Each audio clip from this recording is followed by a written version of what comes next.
semua orang yang bergaul dekat dengan Jokowi itu mengalami kontaminasi. Termasuk Pak Prabowo. Pak Prabowo itu kan bukan kepribadian aslinya itu, yang teriak-teriak itu hidup Jokowi, itu bukan aslinya Pak Prabowo.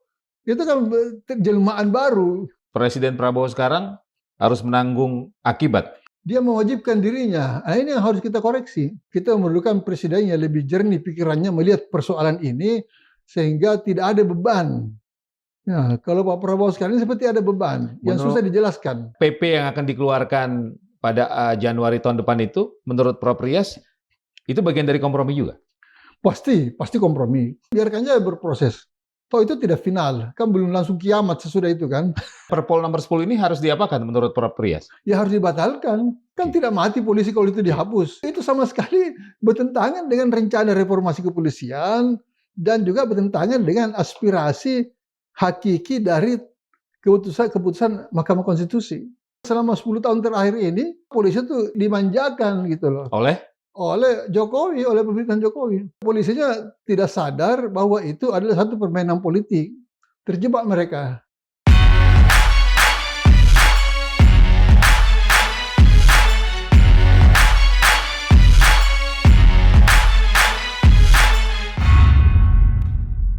Assalamualaikum warahmatullahi wabarakatuh. Sobat Madilog, pemerintah akan mengeluarkan peraturan pemerintah untuk mengatasi polemik terkait peraturan Kepolisian Republik Indonesia atau Perpol nomor 10 tahun 2025 yang dinilai bertentangan dengan putusan MK nomor 114 tahun 2025 yang melarang personil Polri aktif ditempatkan di luar struktur Polri tanpa pensiun atau mengundurkan diri. Rencana mengeluarkan peraturan pemerintah atau PP disampaikan oleh Menko Hukum, HAM, dan IMIPAS Yusril Iza Mahendra dan ditargetkan PP tersebut akan kelar pada awal tahun mendatang. Apakah itu sebuah langkah yang tepat? Saya akan berbincang dengan seorang narasumber. Beliau adalah guru besar dari Institut Pemerintahan Dalam Negeri atau IPDN. Segera saya sapa Profesor Rias Rasyid. Prof, terima kasih sudah hadir. Terima kasih. PP ini solusi yang pas atau bagaimana menurut Prof? Tidak harus dengan PP sebenarnya. Karena keputusan MK itu kan langsung berlaku. Ya. Yang bisa dilakukan adalah mengecek apakah ada undang-undang atau peraturan yang harus diubah untuk menyesuaikan dengan maksud dari keputusan Mahkamah Konstitusi itu. PP itu kan wajib dibuat untuk melaksanakan perintah undang-undang. Ini adalah keputusan MK. Itu kebijakan umum aja. Nah, untuk memberi arah. Jadi sebenarnya ini cuma mekanisme pemerintahan aja yang tidak berjalan dengan baik. Mestinya sejak keluarnya keputusan MK itu, Sekretariat Negara atau Menteri Hukum langsung berkonsultasi dengan Presiden. Bagaimana pelaksanaan, bagaimana kita merespon perintah MK ini. Atau kemudian dipanggillah pihak yang bersangkutan termasuk polisi untuk dibicarakan bagaimana untuk ini harus dilaksanakan karena itu berlaku mutlak. Nah, jadi ini yang menurut saya lambat direspon. Bahkan yang lebih konyol lagi, di awal-awal keluarnya MK itu keluar pernyataan Menteri Hukum, bukan Yusril, siapa namanya Menteri Hukum itu? Supratman. Ya, keluar pernyataan bahwa ya itu keputusan MK itu tidak mengubah keadaan yang ada sekarang, itu berlaku untuk yang akan datang. Ini kan gagal memahami. Tidak berlaku surut. Justru MK itu mengeluarkan keputusan karena melihat kenyataan ini yang tidak pas sehingga harus dikoreksi. Jadi keputusan MK itu adalah mengoreksi kenyataan. Bukan menghayalkan sesuatu yang terjadi di masa depan. Mengoreksi kenyataan ini supaya sesuai. Dan memang itu sudah menggelisahkan banyak pihak kan. Jadi ini respon MK terhadap situasi umum. Ya, hubungan di antara para aparatur pemerintahan, dalam hal ini birokrasi, yang mengalami ketidakpastian gitu. Karena maksudnya jabatan-jabatan. Ini kan sangat berbeda dengan Dwi Fungsi ABRI dulu. Dwi Fungsi ABRI itu dulu terstruktur. Bahkan ada historisnya. Tidak ujuk-ujuk itu tentara masuk ke jabatan-jabatan non-militer. Itu historik. Historiknya itu begini. Pada waktu perang kemerdekaan, tentara itu berjuang bersama rakyat. Dia bersama rakyat di lapangan menghadapi segala macam kesulitan itu. Karena itu mereka sudah menjadi bagian dari kehidupan rakyat sehari-hari. Dan karena itu mereka tidak murni hanya sebagai tentara. Nah, itu pembenarannya dulu. Sehingga disebutlah bahwa ABRI itu tentara rakyat. Tentara yang menyatu dengan rakyat. Dan karena itu tidak mungkin dibatasi secara profesional ya, hanya mengurus urusan militer. Itu dalam hal historical fact-nya seperti itu tidak bisa diingkari. Nah, kemudian terjadi dalam perjalanan politik kita di awal kemerdekaan kan terjadi ketidakcocokan atau bahkan saling bersaing antara politisi, dalam hal ini partai-partai politik di DPR dengan pimpinan tentara yang merasa tentara itu diintervensi secara politik sehingga mereka melawan, sehingga mereka menuntut yang ke Bung Karno itu. Ya, sebenarnya itu bukan kudeta, itu hanya utusan dikirim ke istana meminta pada Bung Karno untuk membubarkan DPR karena mereka sudah kesal banget dengan DPR itu. Nah, dari insiden itulah kemudian dicari kompromi kan, keluarlah ide Nasution mengenai dual function itu. Bagaimana tentara itu jangan dikurung di urusan militer saja karena mereka adalah bagian dari perjuangan rakyat. Nah, Bung Karno mengakomodasi itu. Jadi penempatan tentara dulu di jabatan-jabatan non militer itu dimulai sejak Bung Karno. Dui fungsi itu? Ya belum disebut dui fungsi waktu itu, tapi mereka sudah masuk kekaryaan waktu itu istilahnya. Ya. Nah, saya masih ingat itu, saya masih SMP itu, SMP SMA. Itu bupati-bupati sudah tentara semua. Itu sebelum Orde Baru, masih zaman Bung Karno. Ketua DPRD itu tentara waktu itu. Jadi itu ada situasi politik yang mendorong ke arah sana demi stabilitas. Nah, kalau polisi ini kan tidak ada historinya. Tiba-tiba aja kok ada masuk gitu loh. Karena situasi reformasi, ABRI keluar seolah-olah ada kekosongan, lalu diisi oleh polisi gitu. Nggak ada historinya, nggak ada justifikasi politik maupun administrasinya. Ya, tidak ada kebutuhan yang mendesak untuk mereka masuk dalam jabatan-jabatan non polisi gitu kan. Nah, lalu berkembang selama 10 tahun terakhir ini seolah-olah polisi itu dalam petik dimanjakan gitu loh. Oleh Jokowi, oleh pemerintahan Jokowi. Ada sedikit aja kasih polisi, ini kasih polisi. Ya polisinya tidak sadar bahwa itu adalah satu permainan politik. Terjebak mereka. Ya, terjebak mereka dalam situasi ini. Nah, bagaimana bisa keluar dari situ? Tidak semua juga polisi happy dengan keadaan itu. Ya, tidak semua. Nah, ini yang kemudian menimbulkan banyak sekali sinisisme dalam masyarakat sampai timbul istilah-istilah lain-lain yang memberi bad name kepada polisi. Kasihan polisinya sebenarnya. Tapi silakannya memang karena ini tidak sistematik, karena ini tidak terkonsep, maka polisi agak kewalahan menghadapi semua kritikan itu. Ya, Dan mereka terbuai juga, Bro? Dalam batas tertentu iya. Terbuai bahkan menikmati gitu loh. Nah, ini yang kemudian menimbulkan gagasan untuk reformasi kepolisian. Jadi pimpinan polisi termasuk Kapolri harus sadar bahwa timbulnya ide reformasi kepolisian itu adalah ketidakpuasan dengan peran polisi sekarang. Reformasi kan mau mengembalikan pada posisi yang benar gitu loh. Nah, itu yang harus direspon. Jadi mestinya tidak tergopoh-gopoh. Termasuk penempatan personel Polri aktif di jabatan sipil? Termasuk itu. Termasuk itu hanya cabang kecil saja dari reformasi kepolisian. Seluruh kinerja kepolisian, seluruh kepribadian polisi harus direformasi gitu loh. Sehingga kita mendapatkan polisi yang teladan, yang dicintai rakyat, yang menjadi kebanggaan bangsa gitu loh. Ya, kalau negara-negara yang maju itu kan selalu kebanggaan mereka itu polisi, bukan tentara. Karena polisi yang sehari-hari mengurus kepentingan rakyat. Rakyat merasa aman kalau bertemu dengan polisi, merasa tertolong kalau ada polisi yang di sekitar mereka, dan mereka betul-betul itu berterima kasih pada kehadiran polisi. Ini yang harus dibangun sebenarnya. Karena polisi banyak bersentuhan dengan masyarakat. Bukan hanya bersentuhan, dia menjadi bagian inti dari ketentraman masyarakat. Sehingga mereka harus fokus pada tupoksinya saja. Tupoksinya saja, supaya dicintai. Kecuali kalau mereka memang senang kalau dibenci. Senang sekarang kan boleh dikata jelek sekali. Itu saya sendiri prihatin karena kan saya itu selalu bilang saya itu bagian dari polisi. Keluarga saya itu banyak polisi, paman saya polisi, saudara saya polisi. Ya, saya biasa dengan kepolisian, dari sahabat-sahabat saya semua banyak polisi. Sehingga saya itu sedih kalau sampai polisi itu disudutkan gitu ya. Bahkan saya menjadi dosen di Sespim Polri di Jawa Barat di Bandung itu. Sespim Polri, Sespati Polri. Saya pernah jadi dosen di situ. Jadi saya agak sedih lah Nah, saya mengharap ada kesadaran dari para pimpinan polisi untuk mengembalikan citra polisi ini. Oke. Ya, jadi itu penempatan dalam jabatan-jabatan itu cuma cabang kecil saja Ya. dari komplain masyarakat itu. Iya. Dan putusan MK nomor 114 itu menjadi salah satu upaya. Itu adalah koreksi yang sangat nyata terhadap praktek keberadaan polisi sekarang, dikaitkan dengan adanya pengisian jabatan-jabatan di luar struktur kepolisian. Oke. Itu koreksi. Dan karena bersifat final dan mengikat sudah tidak ada ruang tawar-menawar lagi ya, Prof. Ya. Mestinya tidak ada. Namanya tetap keputusan MK itu kan mutlak, bersifat apa istilahnya itu? Final dan mengikat. Final dan mengikat gitu. Jangan kita ingkari lagi, itu kita yang bikin sendiri kok aturan itu. Oke. Bahwa itu harus final dan mengikat. Artinya tidak ada tawar-menawar.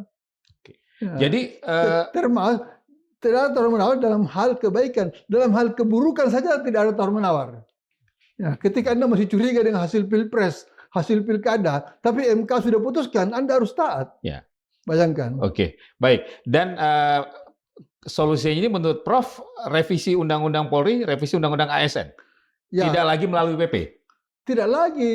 Itu langsung revisi undang-undangnya. Kalau memang ada yang masih memberi ruang pada terjadinya apa yang dicurigai oleh MK itu otomatis harus direvisi. Jadi itu harus prakarsa presiden. Presiden yang perintahkan Kapolri. Presiden yang perintahkan Menteri Hukum untuk membantu meramu kembali aturan-aturan itu supaya konsisten satu sama lain gitu loh. Ya, jangan ada kesan bahwa karena ini polisi lalu kita abai gitu terhadap keharusan melaksanakan keputusan Mahkamah Konstitusi itu. Dan Perpol nomor 10 ini harus diapakan menurut Prof Prias? Ya harus dibatalkan. Karena itu sama sekali bertentangan dengan rencana reformasi kepolisian dan juga bertentangan dengan aspirasi hakiki dari keputusan Mahkamah Konstitusi. Kan tidak mati polisi kalau itu dihapus, kalau itu dirubah. Ya. Ya. Prof, menurut Prof Prias, hadirnya atau terbitnya Perpol 10 ini apakah juga sebagai bentuk perlawanan terhadap upaya reformasi kepolisian? Saya tidak berani mengatakan itu karena itu kalau itu kan terjadi berarti kan pembangkangan. Saya menduga begini, itu adalah upaya yang secara formal dilakukan untuk menyelamatkan kondisi yang ada sekarang. Padahal kondisi yang sekarang itu bukan diselamatkan, diperbaiki. Jangan dibiarkan ini situasi ini berjalan terus. Itu memberi bad name kepada polisi. Ya, citra buruk. Citra buruk harus diperbaiki. Jadi sebenarnya ini kalau kita lihat inspirasi pada ABRI ya, itu kan peristiwa penghapusan dui fungsi ABRI itu saya ada di tengah-tengah. Saya ketua tim. Terlibat dalam proses itu? Ya, ketua tim reformasi politik itu. Saya yang berunding dengan Pak Wiranto dan stafnya mengenai pencabutan seluruh anggota DPR dari ABRI dan MPR itu kemudian perubahan dui fungsi. Dan itu berlangsung mulus karena spiritnya ABRI waktu itu memang mau reformasi. Jadi ABRI itu sendiri sudah menunggu mau reformasi. Ini yang menarik. Tidak ada perlawanan? Tidak ada sama sekali.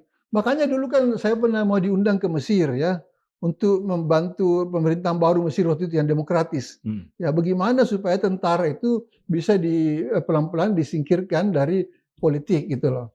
Nah, tapi saya kebetulan itu waktu berhalangan. Saya masih one team press waktu itu. Saya berhalangan. Ternyata kekhawatiran mereka itu terbukti. Setelah itu saya tidak datang kan, jadi saya tidak sempat memberi pengalaman Indonesia, malah dikudeta oleh tentara. Jadi di Mesir itu tidak ikhlas, tidak ikhlas itu demokrasi itu. Nah kalau tentara kita itu kan luar biasa. Saya menjadi saksi, sama sekali tidak ada kendala bernegosiasi dengan Pak Wiranto, bernegosiasi dengan SBY waktu itu kepala Sospol ya, itu mulus sekali. Jadi mereka samina watona kepada pemimpin. Samina watona pada pemimpin. Pada waktu itu kan pemerintahnya masih sementara kan. Itu kan masih Pak Habibie. Ya tuh, masih presiden pengganti Pak Harto yang belum dipilih kan. Masih melanjutkan Pak Harto. Tapi mereka taat pada aturan.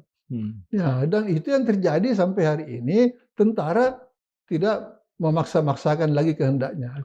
Artinya Prof, pasca reformasi ketika tentara ingin dikembalikan ke barat, tidak ada perlawanan berarti. Tidak ada perlawanan. Itu karena memang secara regulasi sudah disiapkan, kemudian komitmen pemimpin tentara waktu itu memang memiliki komitmen yang Ya, sama untuk ya. Waktu itu belum ada regulasi. Yang ada adalah political will. konsensus. Dari konsensus. Ya, jadi bahkan tentara ikut menyusun aturan-aturan untuk mengatur posisi mereka setelah difungsi dengan ikhlas. Dengan ikhlas, Pak. Kenapa mereka bisa begitu, Prof? Nah, itulah di sana itu kemungkinan ada semacam suasana kepemimpinan sejak Pak Harto itu taat pada aturan.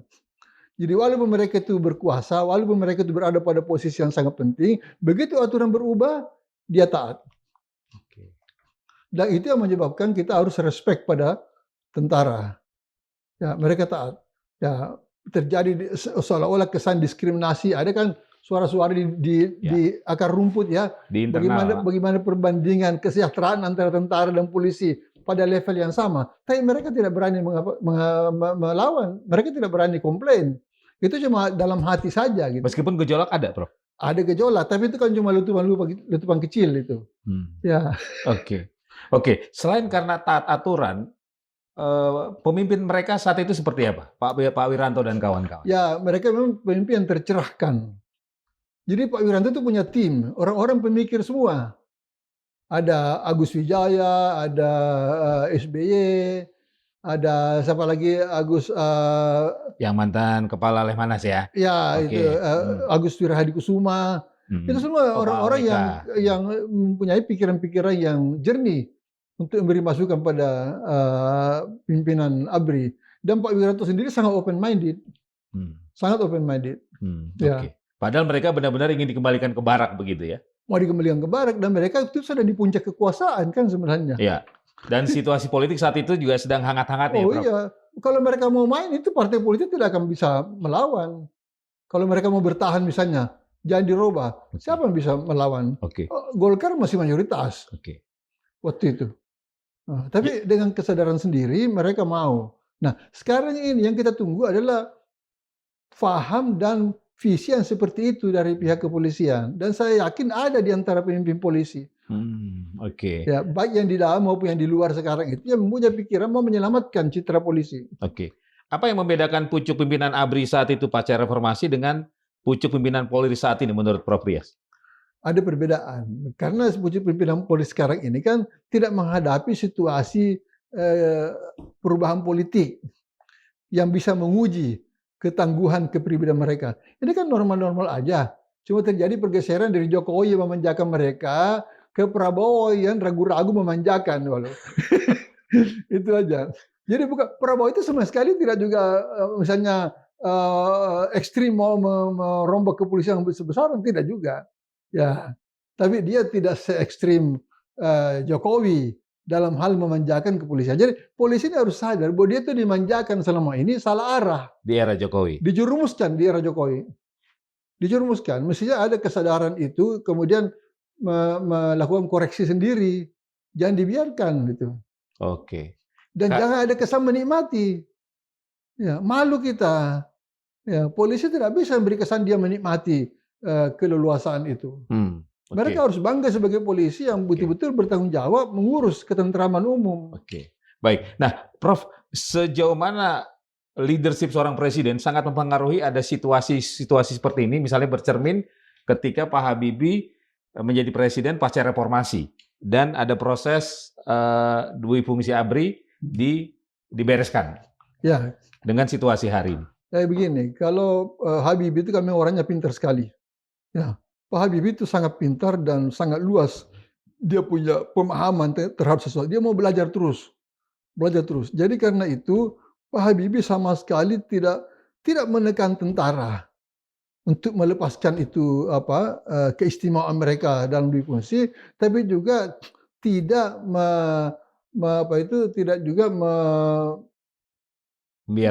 membiarkan itu terjadi ya. Jadi intinya begini, Pak Habibie itu punya visi yang jelas kemana Indonesia mau dibawa. Ya, dia punya. Jadi itu presiden yang menurut saya sangat pintar. Ya, jadi dia tegas apa yang bisa dia tegakkan itu aturan dia tegaskan. Ya, jadi tapi tidak pernah keras misalnya membuat orang lain tersinggung. Ya. Jadi Dan ada alasan yang jelas ya, Prof. ada alasan jelas. Karena orangnya memang rasional. Pak Habibie itu terlalu rasional. Ya, sehingga akibatnya kalau ada orang datang dengan pikiran-pikiran spiritual misalnya itu tidak nyambung gitu. Karena dia rasional sekali. Iya. Saya ingat itu ketika beliau sudah jadi presiden mau diadakan pemilihan kan di MPR. Oke. Itu ada sejumlah alim ulama datang mau bikin semacam apalah Syukuran. pengajian atau Oke. apa untuk dia tidak mau. Oke. Dengan kapasitas atau posisi Pak Habibie saat itu yang membuat tidak ada perlawanan di kalangan ABRI waktu itu. Tidak ada perlawanan di kalangan ABRI. Dan beliau tetap merangkul ABRI.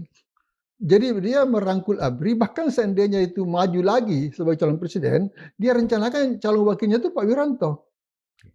Pak Wiranto itu. Jadi tidak ada sama sekali kesan buruk kepada tentara. Ya. Walaupun sebenarnya itu banyak juga tentara yang tidak suka sama Pak Habibie. Banyak. Ya. Oke. Saya bisa sebut satu persatu tapi jangan di sini. Ya. Ya. Oke. Jadi tapi dia itu jiwa besar.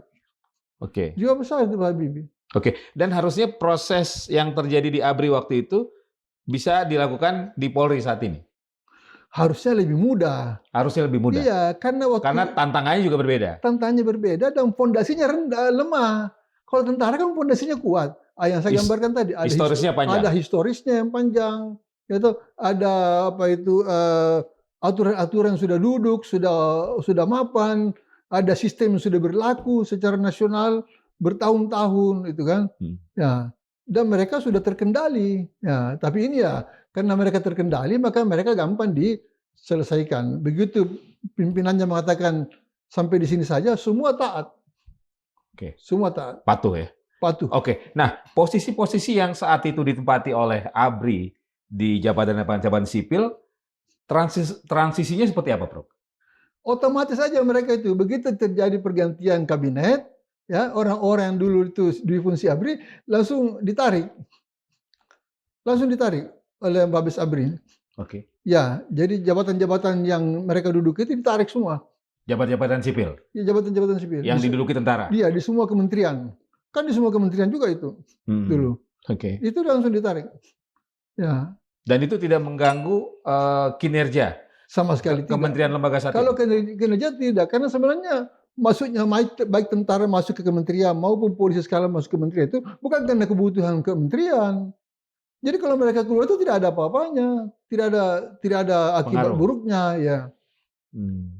Cuma mereka waktu itu toleran ya karena ada aturan. Ada aturan, apalagi zaman Pak Harto kan itu kan seolah-olah sudah institutionalize itu di fungsi itu. Jadi mereka taat aja. Tapi begitu mereka ditarik, tidak ada rasa kehilangan gitu.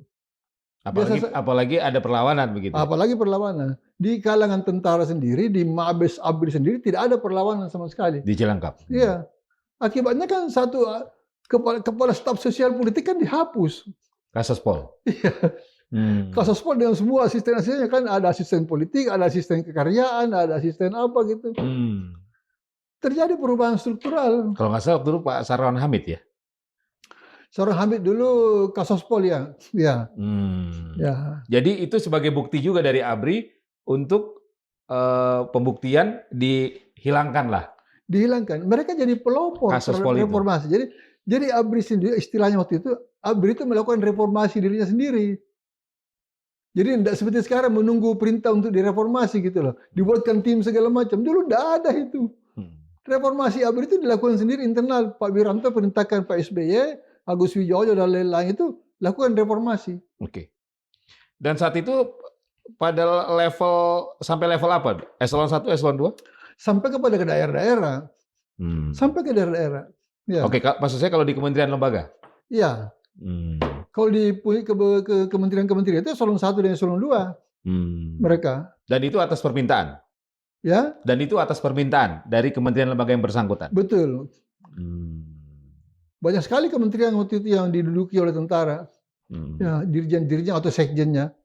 Ya, jadi yang paling banyak diduduki itu sekjen, dirjen tertentu, dirjen intinya, dan inspektorat jenderal.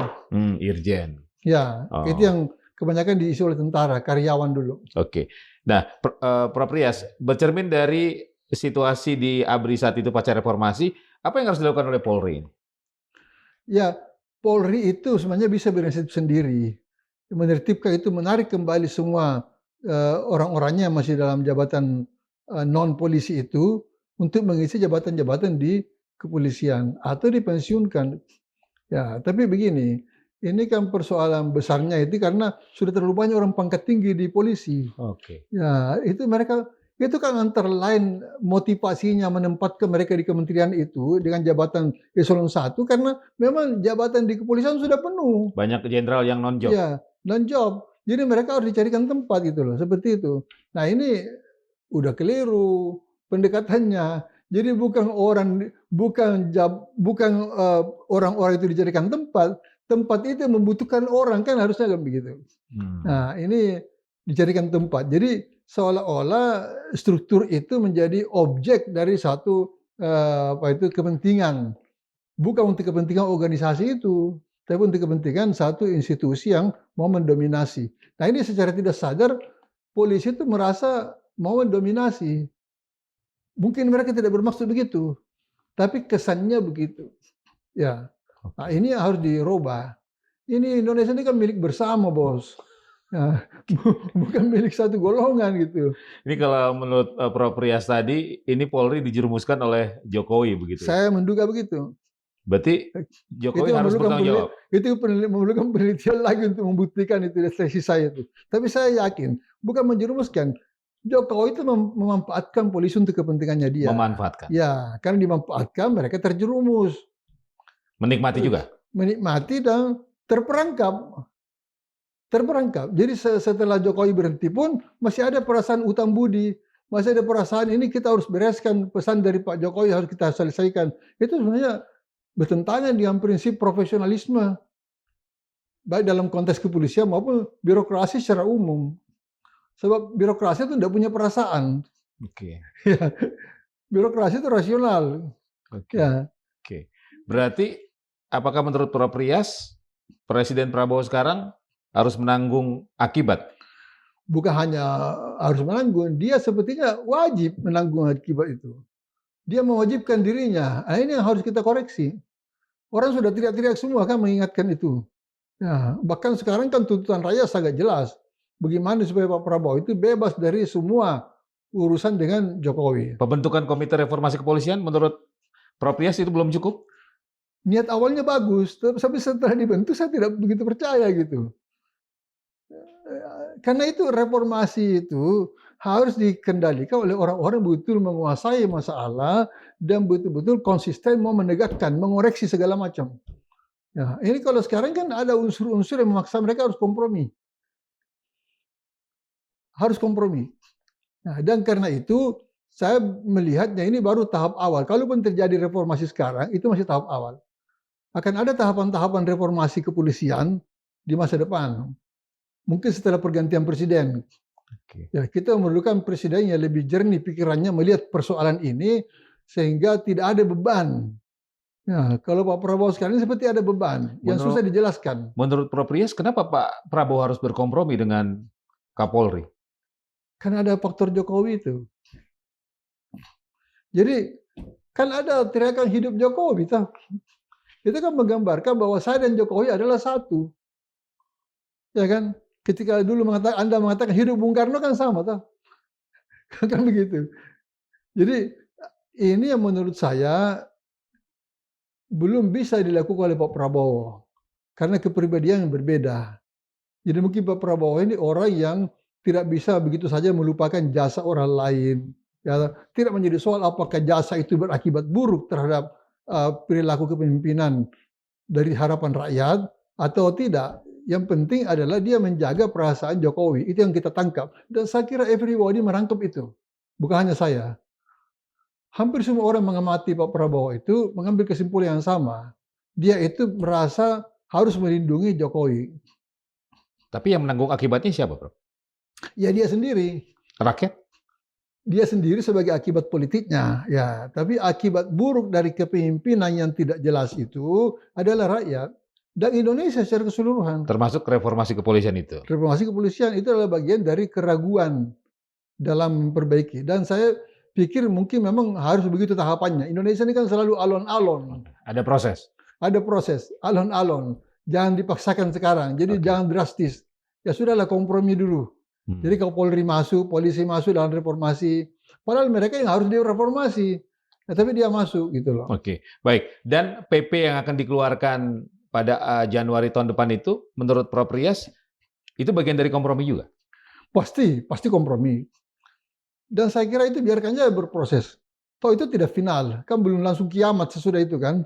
Jadi kita harap sesudah PP itu kita lihat apa sejauh mana itu memberi kepuasan kepada rakyat. Ya. Dan sebenarnya polisi paling berkepentingan bagaimana mengubah ketidakpuasan rakyat pada polisi itu menjadi kecintaan yang tanpa pamrih. Itu mesti misi kepolisian gitu loh. Mau nggak polisi mengambil itu sebagai tujuan? Bagaimana supaya dicintai rakyat? Bagaimana supaya menjadi pengawal dari satu kekuasaan yang bersih dan efektif? Ya, itu kan penting sekali buat prestasi kepolisian. Untuk anak cucu mereka juga. Termasuk melaksanakan putusan MK nomor 114 itu? Itu mutlak kalau itu. Itu tidak bisa tawar-menawar. Dan ada juga masalah dengan MK itu. Itu bukan hanya dia mengikat dan final, tapi dia juga tidak bisa mencabut keputusannya. Okay. MK itu tidak bisa mencabut keputusannya. Jadi itu kan berlaku terus. Ya. MK mencabut keputusannya kan bubar dia. Jadi harus dijalankan. Ya, harus dijalankan. Memang ini agak aneh. Ini Indonesia ini memang agak aneh membuat MK seperti itu. Nah, tapi ya udahlah kita jalanin aja. Ya. Saya sebenarnya tidak terlalu puas juga di MK karena ada juga keputusan-keputusan yang kemudian tidak begitu memuaskan kita. Tapi karena sudah terlanjur tidak bisa diubah kan. Nah, jadi ini melebihi kekuatan Allah Ta'ala ini. Kalau menurut saya. MK itu. Nanti mereka bertanggungjawabkan dunia akhirat lah. Oke. Ya. Ini ada putusan MK nomor 114, ada Perpol nomor 10. Nah ini nasib personil Polri aktif yang sudah di jabatan sipil, bagaimana nasib mereka ini? Nah ini nasib mereka memang sangat tergantung pada kebijakan. Karena mereka ditempatkan di sana kan oleh suatu kebijakan. Ya, tapi mereka, saya yakin banyak di antara mereka itu orang-orang punya kompetensi yang tinggi. Kalau mereka tidak kembali ke kepolisian, mereka tetap bisa di situ dengan minta pensiun sebagai polisi. Okay. Kalau memang masih dibutuhkan oleh lembaga itu. Jadi sebenarnya tidak terlalu mengkhawatirkan. Ya, kecuali kalau ada yang memang tidak kompeten yang ditempatkan di satu tempat, itu memang bisa bahaya. Karena itu menimbulkan bisik-bisik di antara koleha-kolehanya nanti di institusi itu kan. Dan pada waktu keputusan MK itu dilaksanakan, itu kan secara moral posisi mereka tersorot. Jadi kalau sekarang misalnya, kalau sebelum ada keputusan MK itu, polisi hadir di satu kementerian yang bukan kepolisian, itu tidak ada orang berani mengkritik, tidak ada orang berani bisik-bisik di sekitarnya mengenai inkompetensi dia. Setelah dinyatakan keputusan MK itu dilaksanakan, baik melalui PP atau apapun, itu ada keberanian nanti untuk mengkritik mereka kalau mereka tidak kompeten. Nah, itu akan menggelisahkan polisi juga yang ada di sana. Jadi sebaiknya cepat-cepat aja hengkang. Tapi yang bagus-bagus pasti masih disenangi. Nah, itu nanti bisa dicarikan solusinya, dia pensiun sebagai polisi, sehingga tidak melanggar keputusan MK. Oke. Sebagai orang yang cukup lama di birokrasi terkait dengan manajemen pemerintahan, apa yang bisa kita pelajari dari kasus Perpol ini dan juga rencana pemerintah mengeluarkan PP ini? Ya, jadi begini, ini menyangkut pembangunan satu tradisi pemerintahan yang baik. Ya, jadi sebenarnya kalau pemerintah sendiri beri contoh bagaimana melaksanakan aturan-aturan, maka otomatis rakyat itu menjadi terdidik dan punya acuan tentang bagaimana mentaati aturan. Ada tauladan. Ya, keteladanan itu sangat penting. Nah ini yang masih agak simpang siur ya dengan situasi sekarang ini. Itu keputusan MK sudah berapa lama? Bahkan ketika awal-awal keluar kan Menteri Hukum itu yang tadi saya bilang itu memberi tafsiran, itu dia tidak punya kewenangan membuat tafsiran. Ya, seharusnya itu setelah keputusan itu keluar, Presiden atau salah satu di antara stafnya mengambil prakarsa membahas itu secara internal di kantor Presiden. Bagaimana merespon ini? Sehingga mereka keluar itu dengan satu bahasa, dengan satu sikap yang jelas. Jangan menimbulkan langkah-langkah sendiri. Walaupun saya tahu bahwa Perpol itu sendiri itu tidak independen polisi begini sendiri. Pasti dia konsultasi. Dan saya menduga dia konsultasi dengan Menteri Hukum itu yang mengatakan itu tidak otomatis berlaku. Ya, tidak mungkin Kapolri tidak konsultasi ke kiri kanan. Dia mesti konsultasi. Tetapi tetap aja dia terlalu buru-buru membuat perpol. Mestinya dia konsultasi dengan presiden. Atas arahan presiden, tidak usah bikin perpol, arahan saja sudah bisa cukup untuk menjadi pedoman bagi pelaksanaan itu. Karena toh tim reformasi masih bekerja. Ya, jadi jangan ada keputusan keluar sebelum tim reformasi. Gitu. Itu mengganggu kinerja mereka. Dan tim reformasi ini dilibatkan dalam pembuatan penyusunan rancangan PP ini nih. Bukan hanya PP, dalam rancangan undang-undang apapun yang menyangkut polisi, mereka harus dilibatkan karena sudah terlanjur dibentuk. Mereka itu kan bekerja untuk presiden. Ya, bukan untuk siapa-siapa. Jadi ya secara logika presiden harus menggunakan mereka. Oke. Gitu. Prof, marwah kepolisian apa sih yang harus dijaga, Prof, dari situasi ini? Jadi marwah kepolisian itu adalah tentang harga diri mereka. Harga diri itu dari perilaku mereka yang selalu mengambil posisi di tengah-tengah kepentingan masyarakat, mengayomi masyarakat. Jadi mengejar-ngejar jabatan itu bukan marwah yang benar, itu bukan cara yang benar membangun citra kepolisian. Jadi kepolisian itu harus lebih rendah hati. Ya, karena apa? Karena dia tidak punya histori seperti tentara. Kalau yang bisa petenten-petenten dulu itu tentara. Ya, karena dia itu berjuang. Dia itu berjuang bersama rakyat, berkorban bersama rakyat. Makanya agak pesantren-pesantren sedikit bisa ditoleransi. Kalau polisi kan tidak. Ya. Oke. Jadi kalau menurut saya polisi itu harus lebih sensitif menjaga marwahnya karena dia adalah produk dari suatu republik yang punya cita-cita yang sangat tinggi. Ya, membuat masyarakat itu adil dan makmur. Nah, itu kewajiban polisi. Dulu kalau saya mengajar di sekolah-sekolah polisi, saya ingat ke mereka itu. Salah satu tiang daripada tegaknya republik ini adalah kepolisian. Negara itu kan pilarnya cuma 3. Ya, konstitusi, undang-undang, etika. Nah, penegakan undang-undang dan konstitusi itu terkait dengan tugas kepolisian. Ya, jadi kalau polisinya itu baik, maka negara itu baik. Nah, kalau pilar ini, penegakan hukum ini terganggu, maka seluruh bangunan negara ini bisa goyah. Rapuh. Bisa rapuh. Oke. Sejauh mana sosok pimpinan Polri bisa menjaga marwah kepolisian? Nah, ini yang masih tanda tanya sekarang. Silakan masyarakat menilai. Kalau saya lihat sih, ini kan sangat minim pernyataan dari beliau. Jadi sejak situasi ini orang ribut-ribut mengkritik polisi, meminta ini, meminta itu, beliau tidak memberi respon. Bahkan tiba-tiba keluar perpol itu. Jadi menurut saya mungkin sudah jenuh juga ini Pak Kapolri ini. Sudah terlalu lama di dalam dan juga mungkin staf-stafnya sudah tidak bisa lagi memberi masukan yang cukup. Walaupun saya tahu banyak orang pintar di sana. Terlalu lama apa terlalu kuat, Prof? Terlalu lama dan terlalu bergaul dengan Jokowi gitu loh, menurut saya. Semua orang yang bergaul dekat dengan Jokowi itu mengalami kontaminasi. Menurut saya ya, maaf ini. Ya, bagi saya itu berat. Nah, termasuk Pak Prabowo. Pak Prabowo itu kan bukan kepribadian aslinya itu yang teriak-teriak itu hidup Jokowi. Itu bukan aslinya Pak Prabowo. Itu kan jelmaan baru. Ya, setelah bergaul dengan Jokowi selama sekian tahun gitu. Ya, jadi alhamdulillah saya itu bersyukur saya tidak bergaul dengan dia gitu. Oke, dan kontaminasi ini jangan sampai semakin menyebar ya, Prof ya. Bisa menyebar kalau didiamkan saja. Jadi harus di-stop. Harus di-stop.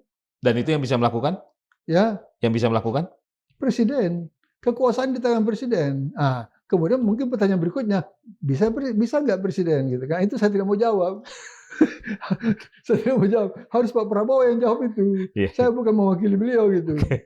Oke. Terima kasih, Prof. Terima kasih.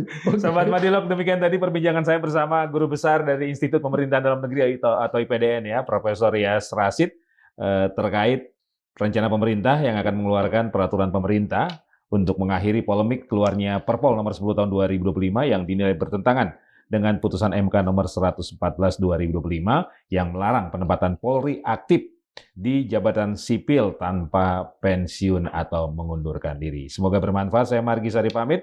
Wassalamualaikum warahmatullahi wabarakatuh. Waalaikumsalam. Terima kasih, Prof. Terima kasih. Waalaikumsalam.